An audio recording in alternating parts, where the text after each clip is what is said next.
Hello and welcome to Checkpoint Reach podcast. I'm your host Luke Eldon, and today I'm joined by Sudden Perks. How you doing, guys? I'm good. Not bad. Yeah, not too bad. Good to hear. Good to hear you guys are doing well. And a couple of weeks ago, we had one of the Parry Bros. We had Bobby Parry with us. Well, this week we've got the older Parry Bro. We got Ted. How you doing, mate? I'm good, man. I'm good. Yeah, I've finally got around to getting that microphone, so should be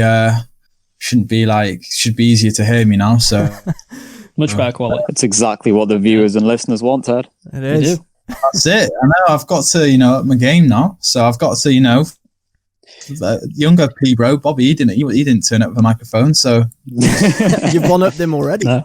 Well, especially, I mean, I'm sure we've all seen the last week or so. You listen to like things on the TV where they've got these terrible quality calls, and you're just like, what is going on?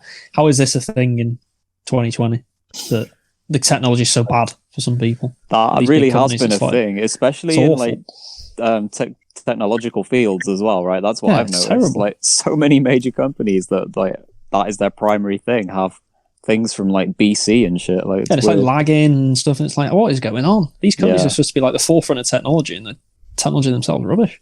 Yeah, and even Checkpoint Reach has better audio sometimes than them. We do. And we could advise some of them. Maybe we should get in touch with us. They can pay us for advice. Yeah, if they want to. They want to waste their money. Buy better mics.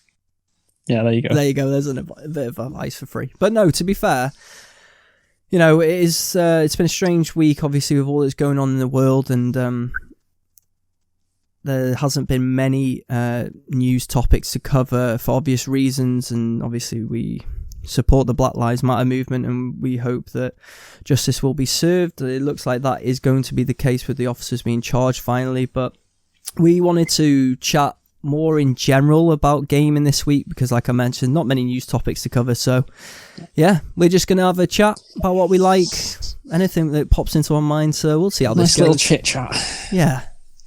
Chit chat pod. Chit chat pod. Well, I'm sure it'll be fun. We can get into a number of different things, can't we? So we can. So where do you want to start then? On that note, I think it's probably, I know we obviously have mentioned it, but I suppose it's a case of like, in terms of obviously, Sud, I know you don't play a lot of Warzone, but I am looking forward to sort of season 4 coming out. That's going to be hopefully the next week or two. Obviously Warzone's like one of the most popular minute. Call of Duty's absolutely smashing it.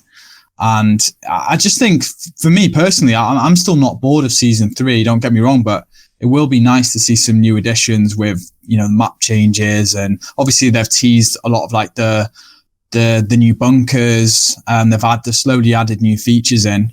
And yeah, obviously there's talks of Captain Price coming into the game, which will be quite funny, I think, because you'll just end up seeing like 100 Captain Prices like running around. Like people are gonna, yeah. There's going to be so many. I think it's, is it, I know the update will be free, but you do have to have the battle pass to unlock certain things, don't you?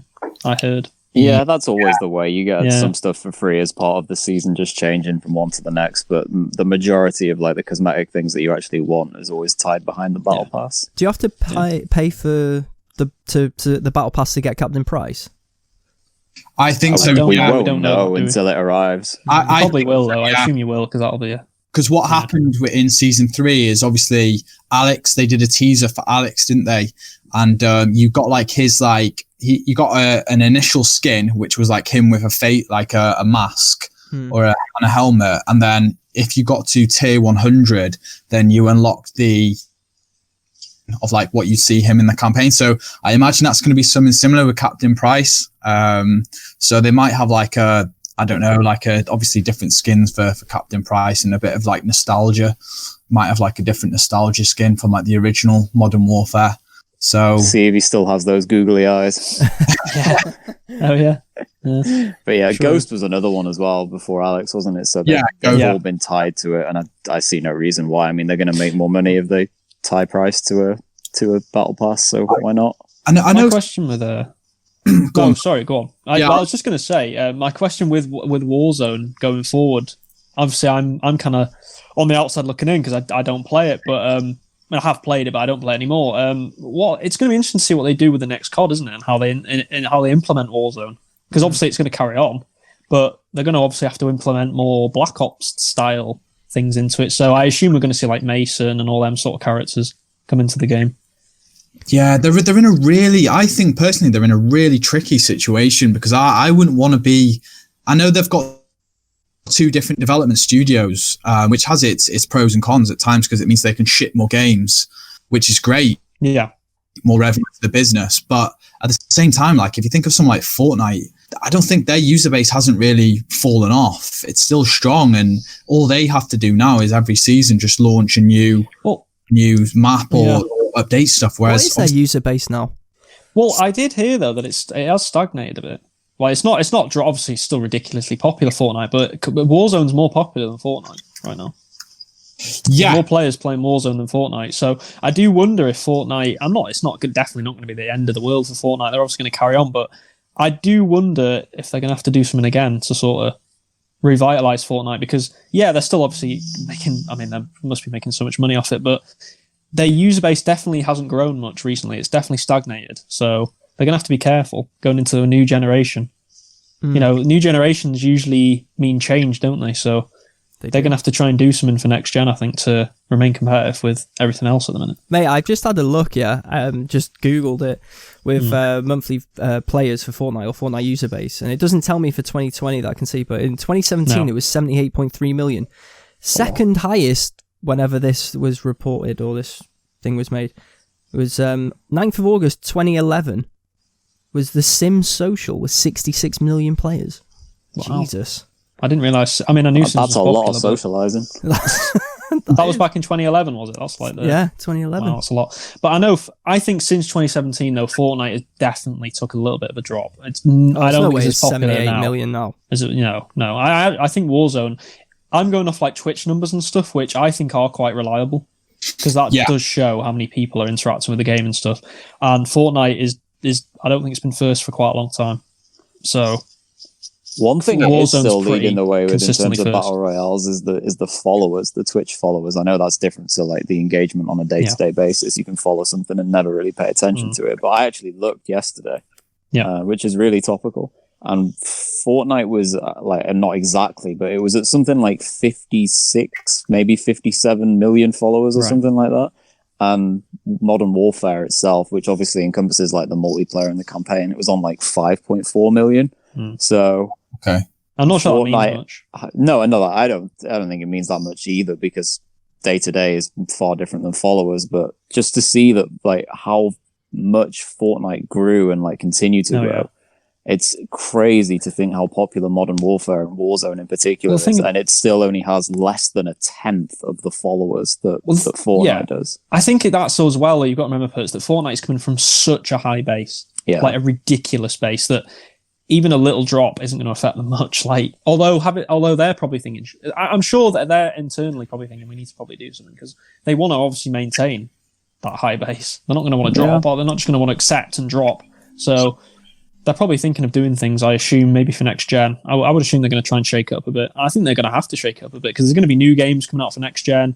There's going to be new competitors. There's going to be new shooters in that space. So I think they're going to have to try and obviously with COD, that's the one advantage I'd say, Ted. I know you were saying that maybe it's a problem for them, and I do understand from certain ways it might be a problem, but a good thing for them is they're always going to be fresh, aren't they? If they do a new game every year and revitalize Warzone, it's going to be fresh again every year.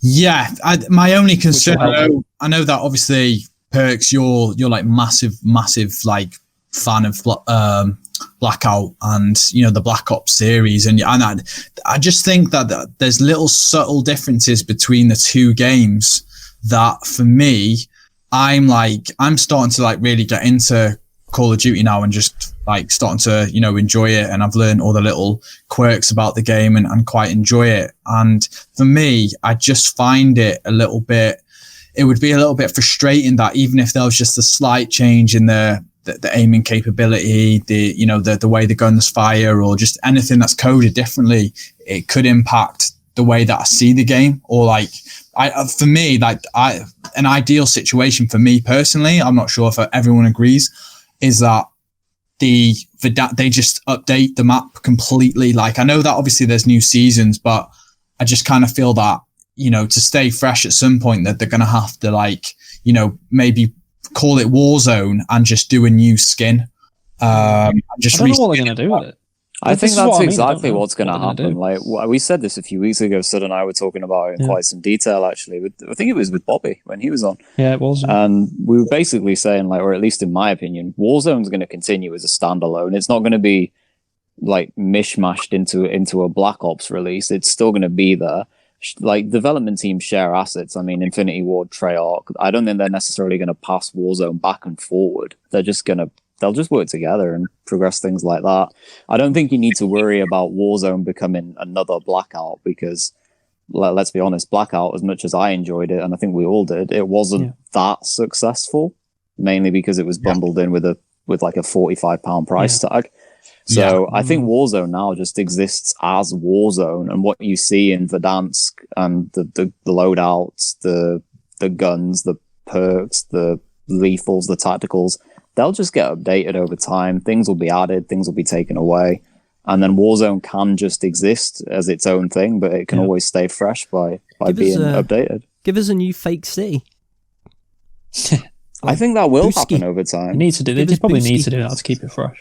Yeah. I mean, it'll be cool to see what happens in Season 4. We've obviously had the damn tease with the nukes as well, and the bunker and stuff. So Captain Price is allegedly going to make things go down with what we've seen with the trailer so far. So I don't think the map will change drastically, but a part of the map seems pretty sure to do so. What they could do potentially is, when the new Black Ops gets released, is do the exact same thing, just make Blackout free to play. But then you've got the tricky element of sort of splitting your user base. But as long as both, the numbers are astronomical, so they've got a user base where they could technically afford to split the user base. Well, you think there'll be another Blackout? I think if they made it free to play, that's what they've learned from, Warzone was a massive success, and that's obviously coming from Infinity Ward, and obviously the other developers going to want to probably show what they can do. I mean, if they put a free to play as Blackout and made it free to play and then put it alongside their main title, similar to what Modern Warfare's done, then that could be how they approach the situation. Because, I mean, the other developer, they're going to Treyarch, they're going to be, they're going to want to have their own battle royale. I'm sure they will. I'd be very surprised if that happened. I feel like Blackout's dead, man. Yeah, like, Blackout's never coming back. I feel like Warzone has set itself up to be the battle royale of COD now. So do you think there's going to be a scenario where you go into the main menu of Cold War and it's like campaign, multiplayer, and I assume they're going to have zombies, and then it'll just be like Warzone, and you just click Warzone and you'll go into the lobby, like the lobby of Warzone as it is now? I assume that's what you were maybe saying it'll happen, but yeah, I mean, probably. It'll just be an added thing. It'll just be like, because it's free to play Warzone now, isn't it? Well, it always has been. What I mean is, it's its own standalone thing. So what I'm saying is, it'll just be an option in the COD, whatever the game, Cold War menu, and then it just takes you into Warzone as it is now. That's what. That's probably like the most optimal way of doing things. I know it means another like hell of a download package for anyone that owns the full game, but I mean, as far as I'm concerned, like, I don't own Modern Warfare as a game. I own Warzone completely standalone, free to play. I haven't paid anything for it. If I don't buy Cold War, for example, which I will, but say, for example, hypothetically, I don't, I'm not going to need to like re-download anything. It's still going to exist there, and it'll just get updated, and I'll get the patches as they come and go. And I think that's pretty much how it's going to be. If you've got the main game, you get a big ass download. If you don't, you just keep on updating as things go. Yeah. So I think I'll ask Ted this first, because he is the special guest today. But have you been playing anything else, Ted? Because I know you like to play some random games now and again, don't you? Apart from COD, have you been playing anything else recently? Yes, I have been playing. I've been getting back into Ace Combat. Oh yeah. Is that any good? Is it good? Yeah. It's they've definitely made it harder versus what it used to be. I think Ace Combat, it's one of those games where one thing that they've added into it, which I find quite annoying, and they've made it a lot harder, is that basically you've got to destroy a certain amount of targets, whether that's like tanks or APCs or SAM sites, and then other fighter jets as well. Yeah. And you rack up points by doing that. And then you've got like a 7-minute time limit or like a 10-minute time limit to do so, which I think, makes sense, and they've kind of made it more arcadey in that. It's okay for the off mission, but I found that it just every time it just means that you have to keep redoing levels if like you haven't got the point tally. But in terms of gameplay, it's one of those games that I quite like, that when I'm not playing Warzone or COD, I just turn it on and it's just an easy play, really. So yeah, I've always liked the Ace Combat titles. It's just good to mix it up, really. True. Yeah, that's good. I just knew you were going to say Ace Combat. When Sud said, have you been playing anything different? I've always got it in my mind back in the days of the 360, looking at the friends list, it would always say Ted like Ace Combat 4 or whatever version of the game he still does now. Yeah, every time I go on, if he isn't on COD, it just says Ace Combat 7 or whatever it is. That's it, yeah. I mean, in terms of other games, I know I've mentioned this to you, Perks, the other day, is I've really loved the Command & Conquer titles, but unfortunately, I don't think I can get it on Mac. So I was looking into getting Command & Conquer Red Alert 2 remastered. Yeah, you're going to get that complete collection. So what about the back compat ones on 360? On the what is it? Command & Conquer 3 and Command & Conquer 3, that one we played, Ted. Kane's Wrath. Kane's Wrath. It's not good. the same. That was a really good game. It's not the same as the old days. I enjoyed that one though on 360. I thought it was really good. Kane's Wrath was brilliant. Yeah, it was really fun. In terms of like, I've probably put the most hours into Red Alert 2, and then I'd probably behind that Kane's Wrath. Red Alert 3, don't even get me started. That game was awful. Trash. Me and First have fond memories of that game. Awful. I gave it so many chances as well, and every time I just got on, I was like, what am I playing? It's funny, because I don't actually remember stuff. Well, I don't remember. Me and Curtis played that in co-op. It must be over 10 years ago now. Yeah, it was. It was like 2009, 2010 sort of time. And we actually didn't do that bad. It was actually fairly easy, apart from there was this one mission. And you remember it, Perks, the Doctor Who time machine? I remember it well. Absolutely ridiculous. Literally, I mean, it may as well have been Doctor Who as the enemy, and you have to like stop him going in his time machine or something. And it's you have to do it within like 5 minutes of the start of the game, or else he just whizzes off, and it's like mission failed, and it was just so infuriating. Yeah, what we didn't know is that there was going to be a thing that opened up out of the ground, and it was going to fly away. And we had all like our ground troops set up perfectly, and all our anti-air was at our base ready for defense, and we needed it like on the offensive line. And oh my god, when that mission failed after so much time, it was just I think we gave up. I think we both traded the game in. Yeah, it was like, I'm not doing that again. That's not fun.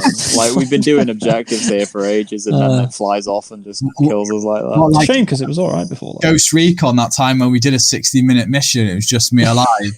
And I decided to pull my pistol out and start attacking them with 2 seconds left. And Matty always reminds you of, doesn't he? Yeah. Every time. I'm glad I wasn't a part of that. That did not sound fun. Because he always, his side of the story is that he always says all you have to do is hide behind a rock or something for the last 60 seconds, and you try to be gung-ho. And no, well, the true story of what actually happened was I actually got a lot of kills in that game, survived till the end, so I contributed to the team. And then, like, we got overrun because it was just me, and I ran out of bullets in my main LMG. So I was like prone in the grass, like in the circle that I had to protect for like the last 60 seconds. But I knew for a fact that you lose the game if you get overrun. That's the whole point. They're not allowed to overrun and capture the circle at the end. So basically they all started running in. So if I literally just lay there prone, I either would have got shot anyway, or two, we ended up failing because they captured the circle. So, but it was so annoying. I mean, I don't really know what else I could have done in that situation with a pistol. To this day, you're still thinking of alternatives. I will say though, those Graw co-op missions, they were brutal on the hardest difficulty. Oh, yeah, I don't remember what it was called, like realistic or whatever, but oh my god, like they were really intense. I think it was called like Guarded or some weird name. Like the hardest difficulty was called like Guarded or some strange name like that. I'm not sure, but they were a lot of fun. I missed. Do you remember the campaign was hard, wasn't it, on the hardest difficulty as well? Yeah, definitely. So if you literally one shot and you were dead, it was like... It's a shame that the latest... I liked Advanced Warfighter, but, I mean, the latest games, they haven't really lived up to... Yeah, what was it? Ghost Ring on Breakpoint, the one that came out in 2018, is meant to be pretty crap. Wildlands was horribly received as well, wasn't Wildlands, I played that. Oh, it was bad. Which is the one we played? Haven't played that, but it was terrible. Which was the one we played as a team? We played... Did we play Advance? Because Matty made us buy Elden's it. talking about the one. It was around 2013, 14. Yeah. Ends in the Woods with the... It was terrible. With the guy on the train track. Yeah. Terrible campaign. Yeah, that was a bad ending. game. It's a bad campaign. Really bad. Mate, that was awful. Yeah, it was bad. But... Going back to retro classics, what about... Well, it's not really retro. It's more of a classic. But Terrorist Hunt, how good was that? Rainbow Six. Rainbow Six, yeah. God, hey, I was even able to play that game with an ex-girlfriend because she wanted to play. It was that good. Yeah, it was fun. Terrorist Hunt was fun. Yeah, she wanted to get involved.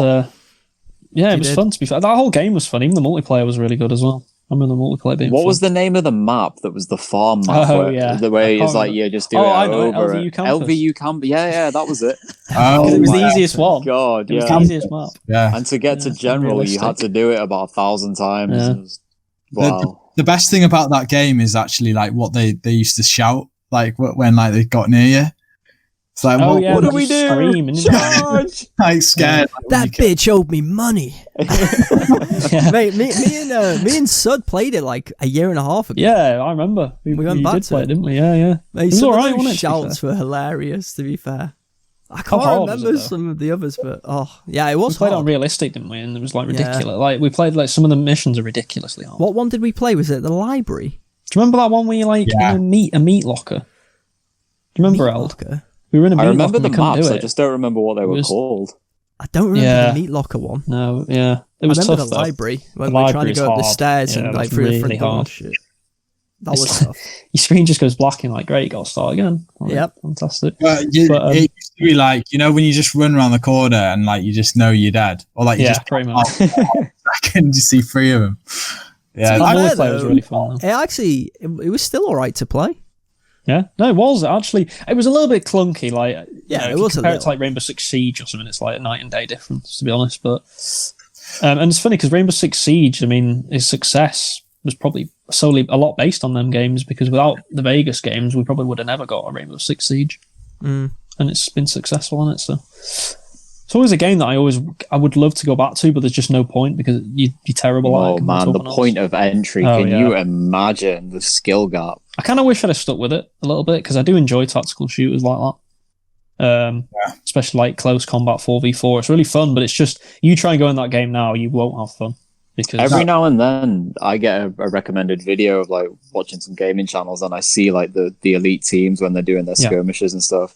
Like, you just see the way that people play, and I know you can apply that to like any game with like a competitive scene, but the standard of the play in Siege is just so good. It's unbelievable. It's ridiculous. It just makes me never want to touch the game again. Like, I'll happily watch it and see how people like execute tactical plays and the way they shoot, but playing is like a nightmare after seeing some of the plays that people make.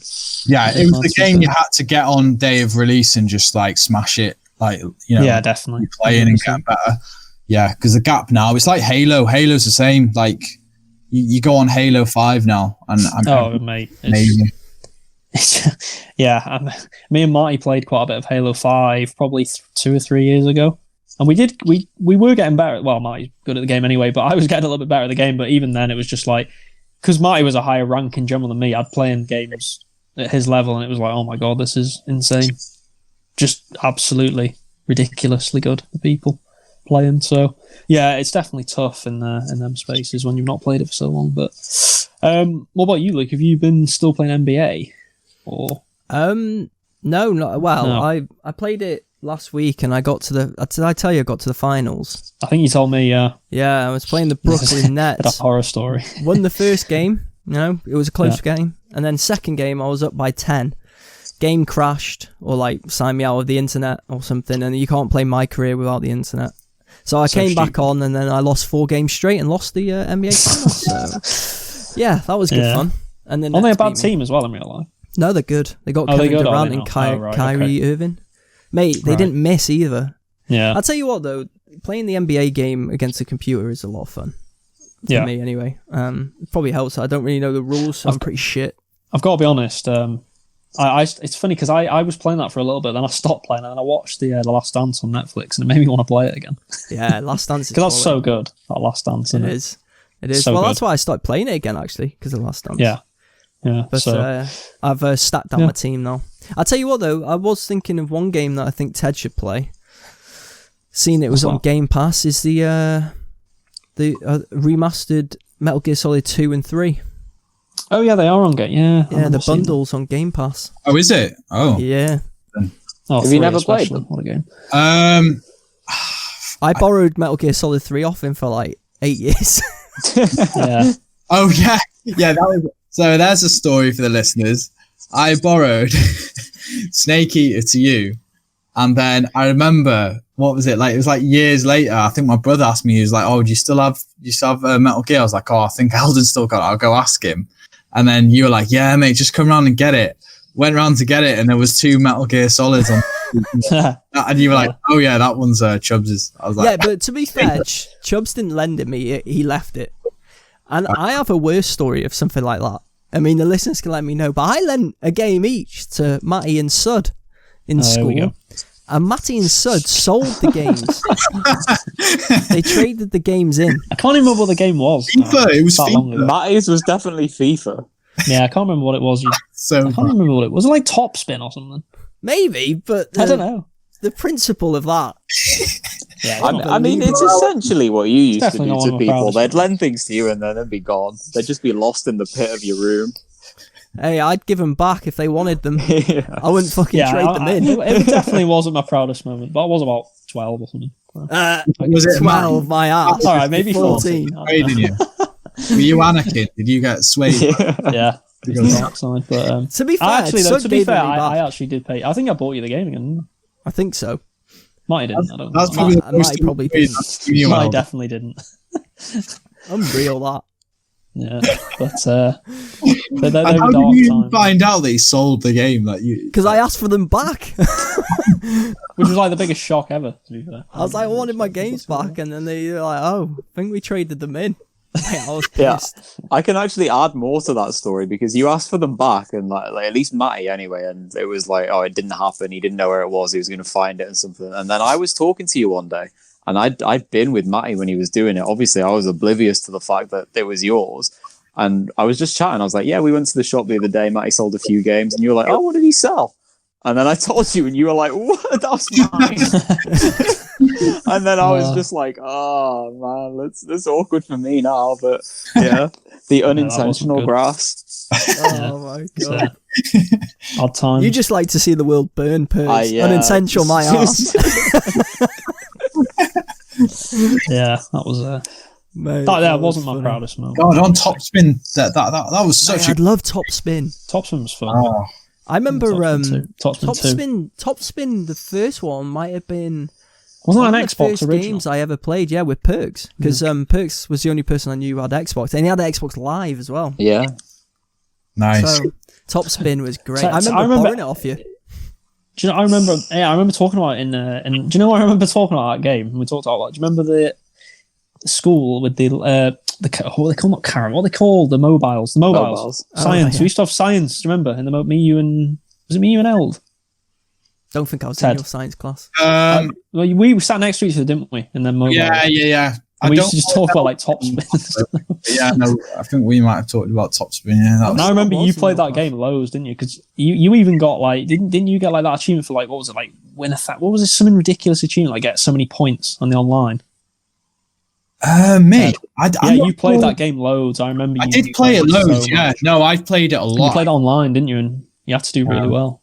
I used to despise those online achievements on games like that because I was never very good at them, and I'm a massive completionist back in the day, and I'd spend hours on end just getting hammered by people that were pros. It was mate, that is not a good memory. I remember Grosjean, we love you. He used to be my favourite. I got to see him live at Wimbledon as well.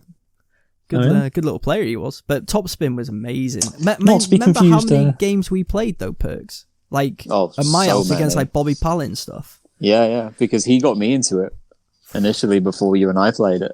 Mate, mad. It was such a good game. Fun.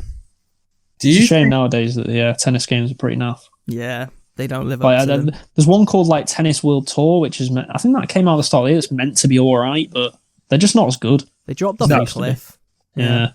They just don't. What was the last number in the Topspin series? Because I think that was the last one I played. Was it 4? 4. I'm sure Topspin got to 4. Topspin 4. Yeah. I remember playing it for about an hour, and I was just like, nah, that's Topspin 4. Topspin 3 was good, but Topspin 4 kind of was where it was kind of starting to. So yeah, I don't even know what's released these days as far as tennis games go. I know that's ignorant, but there is a few on the market, but I don't think they're very good. It ended for me. Yeah, there's definitely a few, but they're not very good. I've got a random question for Perks. A random question? Yeah. All right, let's go. Well, no, you were saying then that obviously you were a completionist and you used to like go graft through all the achievements. But like, do you think like achievements are like? Do you think people are bothered about them anymore? Because everyone just seems to play battle royale games, and I remember back in the day there was a lot more single player focus on games, and people used to like go for the achievements. But I personally, for me, I don't even pay attention to them. I don't know if you still do and go after them, or whether it's a thing. Do you reckon it's still a thing that people care about still, or? I think certain definitely still a parts of the player base, will still go for it. I think a lot of it for me was that growing up, like we all used to play the same kind of games. We were all on at the same times. We all had an Xbox. We weren't split across consoles or anything. And it maybe a little bit of like subconscious competition. I wanted 1,000 if I saw someone else had 980 or something. Yeah. And then it just became a thing. Like I didn't want it for anybody else. Like every game I played, I had to get 1,000. When I checked the list, it just had to be 100%. Yeah. And if I couldn't get it, I would spend days on end trying to do the same thing over and over again until it worked. I have no idea why. It was just a thing. Like every game I played, I wanted to max it before I got rid of it. I always did the trade-in strategy where I got one, played it 100%, trade it, do it again, and I saved a lot of money doing that, I'm sure. Yeah, like saved a lot of money, but spent a lot of time doing things that. Perks, you don't think it's an age thing as well? Like less time to focus on something like that the older you get. Yeah, I mean, for me anyway, like. You guys know I play a lot less variety of games these days than I did back then. And I think the fact that I do have a main game that I play in Destiny, and then like I'm also heavily invested in Warzone now, and FIFA 20, for as garbage a game as it is, I do still play it regularly. So no one knows why to this day. Yeah. I will say that after this weekend, I'm probably done with it because it's the last weekend I care about. We'll so see. That's. But I mean, I'll still play it, but I'm not gonna play like 30 odd games a week like I do now. I've got a question just quickly. Sorry, Sud. Who won out of you and Matty? Gamer score? Because that was a big thing when we were growing up. You and Matty, who was winning? And I don't know who won. It's gone back and forward because Matty was ahead for a while, and then like I overtook him, and it was just like unassailable for some time. And then I started playing Destiny 1, and that gave him loads of time to catch up. So he overtook me on that basis. Then I re-overtook him, and then I literally just fell off a cliff with games. Right, I played Destiny 1 for about 2 years straight with no other game. Oh, we know. And we know. and he's just I don't know how far ahead. What about 360 then? Like at the end of the 360, did you guys not check? God, who won? I think I can't even remember. Yeah, no, I think from what I remember. You might have been just ahead. Yeah, it was that way at the end of the 360, but yeah, the last one was 100,000, wasn't it? It was first to 100,000. That was the and then it was first to 200,000, and then 300,000, and then we. Yeah, exactly. We've just stopped since then. Yeah, that probably stopped for mine now because he's been playing PlayStation the last 2 weeks or so. So he still goes for achievements though. He was talking to me just yesterday, and we were talking about like a few games of what he's trying to get, and he wants like 80% off this before he stops playing it and stuff like that. Which is on PlayStation though. He's not been playing them on Xbox because I've been watching. He's been on PlayStation. But I mean, like from a completionist point of view, he still has the old traits. Whereas now I'm like, if that game's crap, I'm just turning it off instantly. Well, Well, I think for me, it's like I'm kind of in the middle with it. I'm definitely nowhere near as bothered as I used to be, but I am playing on PlayStation at the minute. So I think the trophy system has kind of given me a new sort of thing to go for, I guess. So I'm playing on PlayStation a lot. So do you think, though, But do you think that I'm in split opinion in terms of some games? I think that achievements add to the game, as in like GTA. Like it's fun doing all the stuff jumps. It's fun finding all like the little hidden objects, and it adds to the game in that sense because it gives you a reason to do it. Didn't like the pigeons though in number 4. Oh yeah, the pigeons when you have to get all that. I remember that. That was. But I do agree. I never went with you. Them, yeah, I think generally it does, but there's some achievements that just are not worth going after. I think it depends on the game, and it depends on how much you enjoy that particular game. Like for example, I was going to talk about this anyway, but you'll be interested to hear this, Luke. I've been playing Spider-Man again on PS4. Solid choice, great choice. I bought the Game of the Year edition because it was only 20 quid. I thought, well, 20 quid's definitely worth it. Has that got the DLC on? Yeah, I've not started the DLC yet, but I did go. I just recently got all the trophies off the original game because I was like, I love this game. So I did all the 100%, the districts, and I did all that stuff. Got 100%, got to like level 50, whatever it is, and I'm going to move on to the DLC. I think pretty soon because I do want to try it. But that's what I mean about it. I think it does depend on the game for me personally. I liked going for the trophies off Spider-Man because I was enjoying the game. Well, I must admit, so it was like a nice little extra with Spider-Man. Like when you're thinking of extras. That is a good game to do extras on because the web's swinging in it. It's just fun. It's a fun game, yeah. And you can just chill whilst you're doing it. Yeah. Whereas, like, I'll give you an example. A game like The Last of Us 2, I won't be bothered really about the trophies because it's just like I just want to play the game. Do you know what I mean? I just want to play the story, get through it, and maybe I'd play it again in the future, but I certainly wouldn't be that. Whereas Spider-Man, I think that is a game where you're like, I don't mind going through extras on this, doing the missions, doing 100% because it's fun. Yeah, it really is. You've just reminded me. Enjoying it. Ted, do you remember when I got you to try Spider-Man VR? Oh my, that was crazy, man.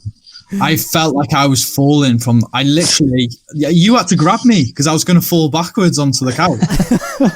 That's funny to be fair. Literally, that was insane. I when you're like, oh, try this, it's like, you'll feel really weird. I was like, oh, I probably won't, I'll probably be, but put it on and literally like the web swinging between like the buildings. And like when I fell or missed my swing, I almost felt like a rush of anxiety, like, oh, I'm going to die. Yeah. So yeah, no, it's amazing. I can't wait until that gets like fleshed out. Oh, yeah. Imagine like Call of Duty VR. You get like a That'd replica be insane. That would be insane. I mean, I'd be interested to try it, but like you were mentioning, like if they flesh it out or when they do, if they can have like the graphics are in Spider-Man already, the actual game with the Spider-Man VR, Jesus. That would be. I don't know about VR though. In the minute, VR seems to have gone a bit quiet, doesn't it? As if like, I'm not saying it's failing, but I don't think it's quite doing as well as they thought it might. No, it hasn't gone on as well. I think VR is one of those things in gaming, and in not just in gaming, but in all forms of like media and technology. It's always going to be there because there's so much you can do with it, and there's so much scope, and there's like innovation going forward in the future. Like probably after our like prime gaming years come to an end where we maybe don't play so much anymore, that's when it will be like, wow, like VR is here. But in the here and the now, like for me, it's always just like, yeah, it exists, that's a good innovation, that's nice, but it never really, I'm never going to pick up a VR headset instead of a controller for a long session. I'm never going to abandon traditional play for a VR. I agree with that. I think it'll always be there sort of as an extra, but I don't think it will ever be the main way to play games personally. The more time goes on, the more I think, no, I don't think so. I just don't think it will be. I just don't think people putting headsets on their head will be the main way to play games. Just wait until we're like granddads or something. And there'll be something new. Son's like, try this. Grandson's like, try this, or granddaughter. I just think by then something else will have took over. Like things are always getting made, new things. I'm just not sure VR is going to be the one. VR is definitely going to be useful in the future in other areas of like business and stuff like that. I'm sure of that, but I'm not even sure VR like gaming is where VR is probably going to be excel the most.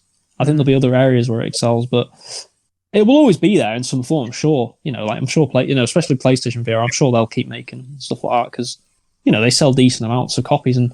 Obviously, there was that Half-Life Alyx game, wasn't there, on that was Steam, which has done really well. So I'm sure things like that will still exist, but I don't think it will ever take over personally. But for me, the few issues with VR are price.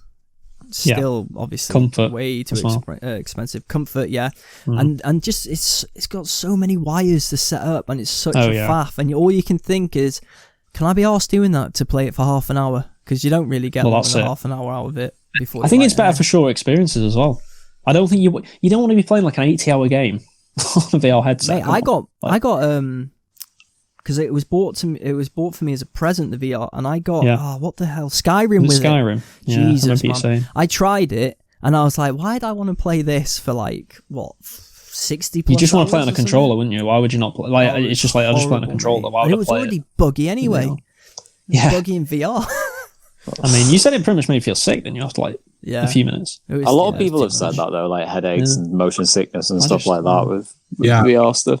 I think it's too much of an exciting thing for it to ever go away, but I don't think it'll go away. I just don't think it'll ever be the main way of playing games. Yeah, or at least not for many. I just think people want to play with like most people. Yeah, there might be a minority, but most people just want to play in front of a screen with a controller. That's just the main way people have always played games, and I think probably always will, to be honest, for a long time to come. Have you guys ever seen that episode of Black Mirror? Which one's this? Oh, yeah. The one with the Anthony Mackie, when they play games by just putting a little chip on the side of the head, and then they just like become the character in the game. Yeah. It's really, I think it's a really weird episode. See, that's what actually I had that in my mind when I was saying like when we're old and we don't play games anymore. That's what people will be doing. It's like, oh, you fancy playing some football? Like, yeah, sure. Let me just plug the chip into my head. Plug it, yeah, we'll do that. Oh God, yeah. Yeah, I'm not looking forward to those times. Gotta say, but no. So I guess regardless, we've talked about kind of games we're playing. What games in the future are we kind of? Is there any games that you three think in the future you want to kind of play? I'm thinking maybe games like, I think for me, definitely Cyberpunk's a game I definitely want to play. That's a game I'll be hyped for, I think, when it comes out in September. Looking forward to that. That's a lot closer than the game I'd probably choose, because obviously, I mean, no surprise you here, want to play Spider-Man 2. Don't you? Yeah. Spider-Man 2. But we don't have a release date for that, so who bloody knows? Exactly. Could be a year, couple of years yet. Well, I was just going to say, I'm in a bit of a tricky situation. I've obviously got a Nintendo Switch and just recently completed Zelda, and I was looking into buying Pokemon, but in terms of that, I'm keeping my eyes peeled on new Switch games more so than Xbox, because obviously Xbox I've just been playing a lot of Modern Warfare, but yeah, Switch is where I'm probably going to look at, like, keeping my eyes peeled. I know Animal Crossing has recently come out. I'm not sure how well it's done commercial. I think it's done very quite well. I don't know if you guys very well, astronomically well. Yeah, it's done ridiculous. I think it's what was it? We discussed this, didn't we, a couple of weeks ago on the pod about how well it. Did we say how well it's done ridiculously, hasn't it? Like, I don't know the numbers, but I know it's immeasurably popular. Like 18 million copies or something ridiculous like that. Oh, wow. Is that Zelda? No, Animal Crossing. Oh, sorry. But it was obviously helped, wasn't it, by the pandemic? I mean, the pandemic made that game what it is, I think, because it was just a game that was like a family-friendly sort of game, and a game that everyone can play, and I think everyone just bought it for like the kids to just like shut them up and stuff. Is it New Horizon? New Horizons? Yes. Animal Horizon, I can't remember, Nate. Yeah, Animal Crossing New Horizon. Okay, yeah. So as of May 7th, 2020 anyway, it sold 13.41 million copies. Yeah, it's ridiculous. The game only came out in like end of March, so yeah, I think it's like the fastest selling Nintendo game ever, or something ridiculous. Which is ridiculous when you think Nintendo has Mario and Zelda and Pokemon, but it's outsold all of them. I wonder what their internal expectations were of that. I assume they were quite high, because I think the Animal Crossing franchise, it's not a nothing franchise. It's not. Yeah, it's no, not, I get that. Yeah, I'm not saying it should have flopped or anything, but I would be amazed if they thought it was going to. I think it probably beat the records that it has. I think it probably doubled at least, and maybe more than what they thought. So I mean, it just goes to show once again how strong Nintendo's IPs are. I know you know a bit more about this now, Ted, with playing Zelda, but they're just so resonant with everyone, aren't they? Nintendo's IPs like Zelda, Mario, Pokemon, everyone knows them franchises. Everyone knows them. That's why they sell. Yeah, because everyone knows them. It's ridiculous. Like, they just sell and sell and sell, and it's like, that's why I don't think Nintendo. They're different to Xbox and PlayStation. They don't really need the power. They don't need the power narrative or anything, because they just do their own unique thing. Yeah, they need the charm, and it's always like perfected as well. Like, I know I'm not a Nintendo gamer, but it's always crafted so well, and it's never like half baked. You never get like garbage Pokemon titles, or it's like, we'll just throw this out. Say that though, but the recent Pokemon has been absolutely trashed. It has been trashed. Yeah, I wonder whether it is as bad as people say. it's probably one of them things where it's like it's popular. I mean, I was a hairline away from buying it, but honestly, the reviews swing because people were saying it's a half-baked game, which I was just shocked by. Yeah, maybe they have done something to book what I've just said. Then I played the what was not the latest one. Was it the one that was like Pikachu and Eevee, or whatever it was called? Pokemon Let's Go Pikachu and Let's Go Eevee. I played that one, and it's a remake of the original game. Oh, okay. It is fun, but it's too easy. Yeah, they made it too easy, and it's like, why? Why have you made it too easy? It's too easy. It's like they made changes so that like you get XP a lot better, faster, and stuff like that. It's like I don't want this. I want it to be like as Pokemon the grinding, knowing that like if you had to beat like the it was fun. Games, like you had to go back and like play an extra. I like that as well. But no, they made it too easy, and apparently the new game is really easy as well. Yeah. So if anyone's got any suggestions for new Nintendo Switch games, then feel free to leave them. I'm trying to think, really. There's obviously you've not played the Mario games, have you? So maybe one of the Mario games you should try out. Obviously, you played where Mario do you even Kart. Start with that? Played Mario Kart. Mario Kart's fun on the Switch. Mario Kart's brilliant. Yeah. Yeah, I've got that game with the bundle, but I could look at getting like the Mario Odyssey, maybe. Mario Odyssey, yeah. I have played that. I've got that game. I played it for about probably 5-6 hours. It was quite fun, but it didn't grab me as much as I thought it was going to. But I was going to say, actually, sir, you've got a Switch, haven't you? I've not heard you talk too much about it, though. I've got to be honest, I do play it, but I don't play it anywhere near as much as how much I'm playing the PlayStation 4 at the minute. It's kind of like a bit of an extra, really. I just play it now and again. Right, got you. If I just, feel the urge to just switch it on or whatever, I'll switch it on. Literally, yeah. No pun intended. But it's so.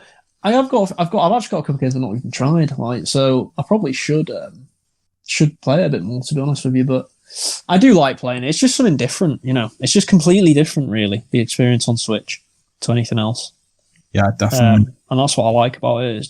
I've obviously, I know, Ted, you've got the proper Switch, haven't you? I'll say proper Switch, the one that you can dock to the TV and stuff.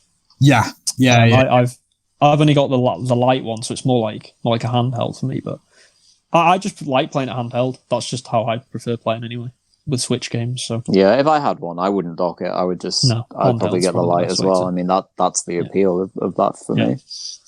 But, it's great because obviously the thing about it is I know obviously PlayStation, Xbox have never tried to bring out a handheld, have they? No, PlayStation, was it PS Vita? PS Vita and PSP, yeah. And PSP obviously, but I mean PSP did quite well, but PS Vita. Yeah, Vita flopped. I mean, so I like the Vita. I've got a Vita, right? I've actually got a Vita. I think it's a pretty good console, but it definitely flopped commercially. Like it just didn't resonate with people. So. It got canned so hard. Yeah, it did. The PSP, I remember like nearly every one of us having one in school. Yeah, I mean, that might be a memory that's wrong, but I certainly No, the PSP sold well. I think it sold like 70, 80 million copies, which was a lot at the time. So I remember just playing Footy Man on it. Do you remember how easy Footy Man was on it? Football Manager, yeah. I took I was playing it at Matty's and I took a conference team to the FA Cup semi-finals. It was too easy, I think. Do you remember? I remember playing Pro Evolution Soccer 5 as well on it. Oh, really? Yeah, it was pretty fun. Mate, PES, great game. So PSP was good. I remember the PSP. It was a fun console, but I just Xbox did bring, or they're one of the more powerful players could bring, because obviously like. And then again, would there be a market for it though? I mean, like Call of Duty, would you? Well, I mean, Switch has shown there is a market for it, but is there like room? Now that the Switch is there. I'd love PlayStation to do another handheld. I really would, because I really like PlayStation's handhelds. I think they've always done a good job, and then PSP I think we all enjoyed. I think we all like that console. It was a cool little console. I like the Vita. I know I'm probably in the minority. A lot of people don't like it, but although people that have the Vita do say they like it, it's just that it didn't really sell. Unfortunately, they didn't market it very well, and there wasn't enough great games on it. But I'd like Sony to try again with a handheld, but I don't think they will, because I think all their focus is on their main console. Yeah, I think as far as Microsoft goes as well, their version of handheld is they want you to play Xbox games on your mobile, on your tablets, or whatever devices. It's like just cloud services rather than actual like specific handheld exclusive things. Yeah, no, I completely agree with that. I can't see Xbox ever coming out with a handheld console, like you say. it's just about mobile for them. So still touching on what you guys said, I still can't get into mobile gaming. Oh no, not for me. It's just not for me at all. I do like handheld gaming, like on the Switch and Vita and stuff, but actual like mobile games now, they're just a lot of them are trash, aren't they? I'm sure there's probably examples. People will probably come up in the comments now and say like, no, you're wrong and stuff. There's great mobile games, but there probably is the odd decent one. But I don't know. I don't know. It's just not for me. Mobile it's gaming. strange, right? Because mobile gaming is such a lucrative market. Like, it is huge. Like, we all understand that, but I just don't get it. Like, I've tried to play a few mobile games, all like different types of game, different genres, and it's just not my thing. Like, I think if you're a console gamer at heart, if you were like brought up through the generations of having like the PlayStation or even like the Mega Drive and then the PlayStation, like Xbox, PS2, whatever, I just don't know how you end up being a mobile gamer. I know that might be ignorant, but it's more casual. Casual people don't really play games, isn't it? Yeah, it's for people just that download the odd app or whatever. But I think the problem is like that was a quality mobile game. That was what? Sorry, Angry Birds. Oh, yeah, that. I mean, I remember playing it a little bit and thinking, yeah, this is fun for a bit. But I think the problem with mobile games for me is that you say perks about how it's lucrative and all that, and it is, but it's only lucrative really for a very small amount of companies. Yeah, and there's loads that of dominate trash. the market. You look at the App Store and there's so much garbage on. Most of them games don't make any money at all, and they lose money a lot of them. It's basically a couple of publishers that publish, relatively successful games, and they dominate the market. So, which isn't really healthy, I don't think. Because it's the equivalent of like, I know people saying, oh yeah, well that's the same on console. It's not though, because people say Fortnite and COD dominate the market and GTA. Yeah, they do, but other games do really well on the console. It's not just like them games do well and no one else does well. Mm-hmm. It's just that they do better than everyone else. But on mobile, it is literally just 2 or 3 different games at one time that dominate, and then not everyone else fails. So I just don't think it's I'll never be a mobile gamer. No, like, it just won't happen. Like I've played the odd one in the last like few months, and oh my god, like it's excruciating. Like I absolutely hate it. It doesn't feel like gaming to me. That's probably the best way I can say it. Different market though, isn't it? Really, I mean, as sort of alluded to, it's people that download it. It's like when they're, they download it for their kids or they're commuting to work and they just want a quick Candy Crush game, or whatever. Well, to be honest, like my girlfriend, current target audience, current girlfriend, yeah. 2020. Friday. If you're listening to this podcast a year later, it might not be. But my girlfriend is the current target audience for this, for mobile gaming, because the amount of mobile games she plays, and I look over and I'm like, that looks fucking shit. It's just so like monotonous. Yeah, it's just generic. Like, just swiping like left and right. It's like it's not boring. It's not Tinder, the mobile game, is it? Yeah, swiping left and right. I'll be pretty worried if I looked over and it's like Derek. Left and right. Or not. I mean, if it's Derek, then her age is pretty high. Wrong. She messed up. She needs to start a new game. Yeah. But not for me. Yeah, no, I completely agree with both of you. But one thing I did want to, I don't know why it just came to my head to bring up was I don't know if you saw about. I know you haven't played it, Ted, but did you guys see the other day about The Witcher selling 50 million? The Witcher series selling 50 million overall. I did, and I'm very amazing, isn't it? Like you wouldn't think that, would you? Because I know Witcher 3 did well, but it's like 50 million. That's massive. I know that's spread between all 3 games on. I think they're spin-off games as well. They had, but still amazing. Project Red took over Ubisoft as well. Yeah, it's the most successful European developer, which is actually quite shocking because Ubisoft is like, think how many games they. I was just going to say, like, the volume they churn out. Yeah, exactly. And then CD Projekt Red are like, no, we're just going to do like one, well, maybe not one, but one or 2 games every 5 years or something like that. And then that's just it. Yeah. Quality over quantity. I think that's proved that. Yeah. I will say, though, I actually do think Ubisoft do make good games. I know people like to slate Ubisoft and stuff, but I think in general, on average, they make good games, I think. I've enjoyed a lot of their games this gen. Far Cry 5 was great. Far Cry 4 was fun as well. Rainbow Six Siege was really successful. I think it is a good game. no matter what people say. Oh yeah, they've had some duds. Obviously, I like Watch Ghost Dogs Recon. 2. I mean, Watch Dogs 2 did well. Watch Dogs 1, yeah, wasn't great. But Yeah, Ghost Recon's not been good this generation. I will say they need to improve that. But I think in general they make good franchises, so I'm looking forward to seeing what they do next gen. But I think, well, I'm certainly looking forward to Cyberpunk. I know that from CD Projekt. That'll be really good. I think that's going to be a great game. Are you still playing Witcher 3? I did notice the other week that you were playing it. Yeah, I was. I just not play. I don't know. Just got to that point. I was like, you don't play it for a few days, and you're you're not fed up. The momentum's gone. The momentum goes, and it's like, oh god. Well, last time we spoke to it, you were towards the end of the campaign, and I was like, man, you've got to get through it. You've got to start that DLC because then it's like a whole new game for you. And Mate, please tell me you didn't give up. No, I've got to be honest. If I go back up, I might just go straight to the DLC this time. Do it. Yeah, that's the best thing to do. But yeah, I might do that at some point. I want to get some DLCs definitely before the new gen starts. That's for sure. Because it's like it feels like I should do that before the next gen starts. Just to honestly, finish it up. You would love the DLC. The DLCs are phenomenal. Some people think they're back me better up on that. than the main game. Yeah, 100%. Or at least the Blood and Wine. People say it's better than the main game in terms of story and stuff. So along with up there with like Red Dead's and all that. Yeah, exactly. Yeah, but so you guys not? I know you guys played GTA 5 recently because that's still trucking along, isn't it? Ted has, I believe. I want You've been playing it, Ted. I've been thinking about replaying. I mean that game's it's like ridiculous how it's like come on again. Like the game's even. I think it's even more popular than like the last couple of years now, isn't it? It's ridiculous. Helps it went on Game ridiculously Pass. popular again. My only criticism of it is the fact that all the other GTAs I've played, they've always produced like phenomenal DLC for the main storyline, and they're making so much money off the online that they just haven't bothered, and it's really unfortunate because I think I know like I would happily shift £20 right now if they brought out a DLC GTA. Oh yeah, I think we all would. You're telling me you don't want to shift £20 in the online casino? Come on, bro. Like, let's be real here. Who needs story content when you've got a roulette wheel? Exactly. Yes.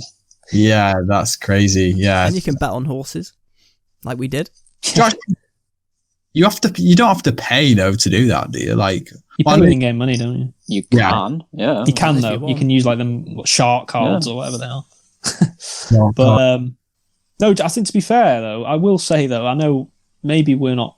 Well, I say we're not massive fans. I'm not a huge fan of the online GTA, but we've got to say they've done an amazing job, really, haven't they, with the game in general, in terms of like how it's sold and just how the engagement people still have with it.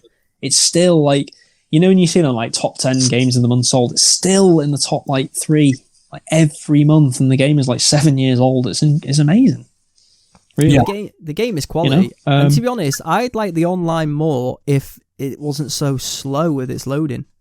The loading times are horrific. Yeah, no, I'd agree with that. Me and Ted tried playing like 2 weeks ago, and it was like, "Are we in the same game?" No, okay. Well, I'll join yours now, mate. And it's like it's still that horrible thing where it's like you don't know if you're in the game. And you're in the sky for like 5 minutes. I hate that sky thing, that animation when you're in the sky. It's so annoying. It's one of the many mysteries of gaming, right? How Rockstar makes so many absolute masterpieces time after time, but they just can't. And this is going to sound weird. Like the online is shit. Like the infrastructure is so bad. Like from a development point of view, I'm not saying it's not successful because it's like the most successful thing ever, like GTA Online, but it's just bad. Like I wish it was just streamlined, and so like if it reflected the quality of the actual game, I mean, that would be incredible. What annoys me, Perts, is the best experience I had on online with the GTA on a Rockstar game is Red Dead Online, the first one. That was like I felt like that was way better done than anything else since, which is weird because that was like their first. Well, not their first attempt, GTA 4 online, but their first attempt at a big scale online, And it's like, I don't understand how you can go from Red Dead Online, which was really successful. People really liked it. And then GTA 5, which I know people do like it, but the stability's terrible. And Red Dead 2 is awful online in terms of stability and things. So I don't really understand where they've gone wrong there. Man, remember how bad Red Dead 2 was online when me, you and Matty tried playing? So bad. Like it was like what we didn't even know what was going on half the time, did we? Let's be honest. Oh, like it's crap. throwing us into games where it was already finished nearly, and then just like what, and then throwing us into games where it was like it'd say like game ended and stuff, and it's like, what is going on? How like, has Red Dead 2 so many laggy online, moments? Has that failed? Well, Quote, failed. no, I mean it will be doing well. I mean, it does well in terms of like money. Obviously, people do play it. That recently went into Game Pass, didn't it? Red Dead 2. It replaced GTA 5 actually. GTA 5's not in Game Pass anymore. Oh, that's sad. Yeah, it's Red Dead 2 actually replaced it in May, so that's probably got a new lease of life. It's been Do you know what? Pass. GTA's actually been one of the very few games over the past years, either it be GTA 4 or GTA 5, that I'd sold or traded in and then ended up buying it back a couple of times. Yeah. And then in the end, I was like, why don't I just keep them? Because I always get the urge to go back. I don't know why. At some point. Well, they're sandboxes, aren't they? They're them sort of games where you can just mess about in, and people, you just sometimes do get an urge to be like, I just fancy playing like GTA for a bit. Yeah. You know? They're fun games, so it'd be interesting to see how that goes in the future GTA. How did you find the campaign, Ted? You finally completed it? So I've been going back and I've been sort of doing the stock trading. So I've obviously been businessman talking there. Doing the stocks. You should know how to manipulate it then. It was really annoying because when I completed obviously GTA on the 360, I didn't know about obviously that you needed a certain amount of cash to buy. I thought you had enough money to buy the golf course. Like, oh yeah, I completed the campaign and then I was just annoyed. So obviously on the Xbox One, I have been obviously been doing every mission besides Leicester. So I've completed like the main game. I just need to do like the final assassination missions, and then I'll basically have all the 100%. Yeah. But yeah, no, I'll probably, to be fair, as I was alluding to before, I would like to go and do all the stunts. I have been doing like some of the stunts, so I want to go back and do that as well. So and just maybe go after some of those achievements that I didn't get the last time I played it. But yeah, no, it's a great game. In terms of like online, it's so funny. Like when you do like the bumper cars and the racing, I'm actually not too bad at the racing on it. I find like the driving on GTA is quite smooth. Like I like the F1. They have like the F1 mode. I think we played that, didn't we, Alden? We did. F1 mode online. That was good fun. But in terms of like a shooter, I wouldn't want to go online on GTA and play team deathmatch. I'd rather just play Call of Duty if I was going to play that type of game. But yeah, in terms of like the other stuff you do, like the heists, they're quite fun. Heists are good. Yeah, they're good fun. They're quite hard as well, to be fair. Especially if you're playing with a couple of randos, which I never suggest, but it's not a good thing to do. Yeah, you always get someone that just ends up getting an RPG and blowing up the main car. That's their entertainment, apparently. So yeah, they like to be the people that ruin it for everyone. But I just want to touch on, you brought up a F1. Now that is a game I cannot wait to play, the new F1. That's coming out soon. Yeah, it's what I found really interesting is, I don't know if you've been following the official F1 Facebook page, but they've been doing a lot of esports and live streaming. Yeah, I've seen that. So. Yeah. So it's become like a real thing since lockdown. I know one of my clients, they were meant to be running obviously they were publishing the Snooker 19 video game, and in terms of like the official championships, it was meant to be done around the Crucible in Sheffield, but instead it moved to online, the event, and they've been doing that with a lot of sports like snooker, F1, and it's really interesting. What did you read about the F1 driver he's been banned? He's an amateur driver trying to get into F1. Seen that. And he's been caught. Wasn't he caught cheating or something? He was caught using a simulator. Yeah, cheating. Yeah, because it makes him look good. I don't know whether, I'm sure there's probably people watching but it's, I mean, how pathetic is that? You've had to cheat on a game. It's funny though. You say about making them look good, because that's actually true, because I don't know if you saw this, Eld. I don't know if you saw this, Eld, as well. George Russell has actually won a couple of those esport races, and his stock, even since winning them, has gone way up. Yep. Like in terms of like, it's not just because of that, because I think he's tipped to being like Mercedes driver, isn't he? Maybe in the next year or two. He's in their He's in Young Driver Academy. He's in their program. Yeah, whatever they call it.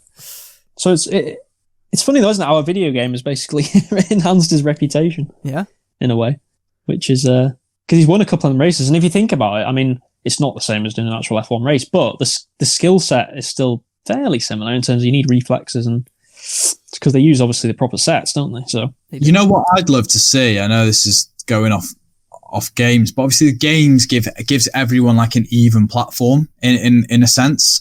So it would be interesting if like F1 they did something where everyone had like the same spec car and drove. Like they should do that just to see who the best driver is, almost like a ranking system, and then like the companies can put bids in. Yeah.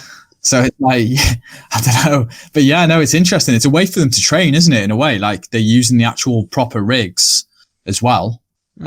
Keeping their reaction time sharp and their decision making. So I don't see why. Like I think it probably does show a little bit if you like your qualities of being a driver. Obviously, it's not the real thing, but it just shows that George Russell he's in a Williams at the minute, and you know if he was put in a Ferrari or a Mercedes, then where would he actually finish rather than last? So yeah, I mean that's the key point, isn't it? Yeah, and Williams are up for sale as well now. So. But yeah, no. Yeah, I did see that. It's a little bit off topic, I guess. But yeah, no, the new F1. Yeah, I am looking forward to it. I don't even know.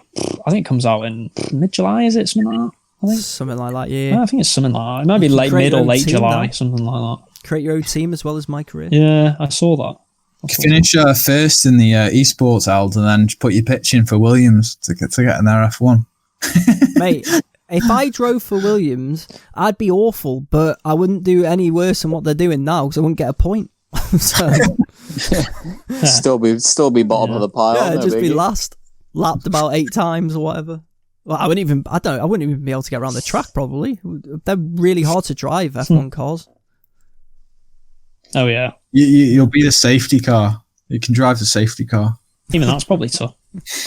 Yeah, and then wet. You know, it's like raining and stuff. Safety car flips. Yeah, probably would flip it. Yeah. Fun. But yeah, no, F1. I'd love to get an actual proper gaming setup rig for that, but I mean, I wouldn't be able to. Mate. Yeah. It's but no, it's I think as we were talking about VR though, I mean VR is going to enhance. I'd love to see that pulled into a proper shooter game. How you do it, I don't know, but obviously the Wii had the technology over 10 years ago, so I'm sure you could get like a replica gun or something. So yeah, just so yeah, like gaming rigs, you'll have VR, like driving as well. What about an F1 shooter? So you're an F1 driver and you got a gun. We can play that in VR. Well, so basically GTA. Yeah. VR GTA. Be like Road Rash back in the day on PlayStation 1. Just attack the other cars. Yeah. Well, so like when you get up to like a taxi driver to like get them to get out, or robbing someone, you have to like point, get out. No, just F1 but violent. So you're driving around the track and you can just like blow up people's tires and stuff. Shoot people's tires. Destruction Derby style. Yeah. But in VR. Hey, I feel like any developers out there that are listening, then there you go. It feels like when you play F1 online. When you play F1 online, it feels like people can do that to you anyway. Yeah, I know. They just drive bash into you and your tires like blow up and stuff. But yeah, but what makes me laugh is and then it's like, Eldon lad 5-second penalty when they've driven into you. Yeah, thanks game. Thanks for that. Yeah, that was my fault, was it? And then they get away with it with no damage apparently, just carrying on like winning the race. It's like definitely it's no cheating. Very frustrating. Yeah, so I agree. But I think that's a good place to end it. We've had a nice little chit chat, the chit chat pod this week. So we'll be back probably next week with normal topics, with whatever news does break. And thanks for joining us, Ted, and thanks for joining us, Sudden Perks. Where can people follow you guys on social media? So for me, it's just Twitter at David10Spud. I'm at JG Perks. And I'm Ted Parry 1 on Twitter. Love your stuff. You can follow the one me and on... only. Yes, there is only one. And you can follow me on Twitter and Instagram at LEL3Ds, add a 9 in for Instagram. If you want to follow the podcast on social media, you can follow us on Twitter, Instagram, Facebook at ChetReachPod. Links are in the description below. And as I mentioned before, we'll be back next week to discuss probably some gaming news with whatever drops. So have a good week, guys. See you later.